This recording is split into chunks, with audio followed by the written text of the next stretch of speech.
இது நேற்று மதியம் போல் எடுத்தது வெள்ளிக்கிழமைனால ஏதாவது பருப்பு வைக்கணும்ல. ஸோ அதனால் பருப்பு சாதமும் மாம்பழம் தேங்காய் துவையல் வச்சு சாப்பிட்டுட்டு ஈவினிங் போல் ஒரு பூஜை ரொட்டீன், கொஞ்சம் ஸ்பெஷல் பூஜை ரொட்டீனே சொல்லிக்கலாம். அப்படி என்னன்னு கேட்குறீங்களா?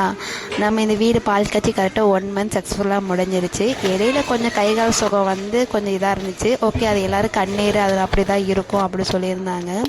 ஓகே, எதுவுமே இதாக அஃபெக்ட் ஆகலை அப்படின்னு சொல்லிட்டு கொஞ்சம் மன திருப்தியாக சாமி கும்பிடலாம் சொல்லிட்டு நேற்று அழகு கோயில் போயிட்டு மாமா வந்து அழகு கோயில் தீர்த்தம் அப்புறம் மஞ்சள் கலரில் ஒரு பொட்டணம் மாதிரி வாங்கிட்டு வந்தால் அது பௌர்ணமி எப்போ கட்டினா ரொம்ப நல்லது சொல்லியிருந்தாங்க. அதையும் எடுத்து வச்சுட்டு பூஜை பண்ணலாம் சொல்லிட்டு எப்பயும் போல் பண்ணுறதா ரெடி பண்ணிக்கிருந்தேன். பூஜை பண்ணுறதுக்கு முன்னாடி வீட்டில் ஒன்று நடந்துச்சு. ஓகே, நம்ம எக்ஸ்பெக்ட் பண்ணது ஒன்று, அப்புறம் நடந்தது ஒன்று ஆயிடுச்சு. ஓகே, எதுக்குமே நம்ம தோல்வி அடைய வேணாம், நமக்குன்னு ஒரு பொருள் இருந்தால் நமக்கு வந்து செய்கிற சொல்லிட்டு சாமி கும்பிட்டுட்டு ஓகே பார்க்கலாம் அப்படின்னு ஒரு மன திருப்தியாக போயிடுச்சு. பாப்பா பக்கத்து கோயிலேருந்து பிரசாதம் வாங்கிட்டு சாப்பிட்டுருந்தேன். நெக்ஸ்ட்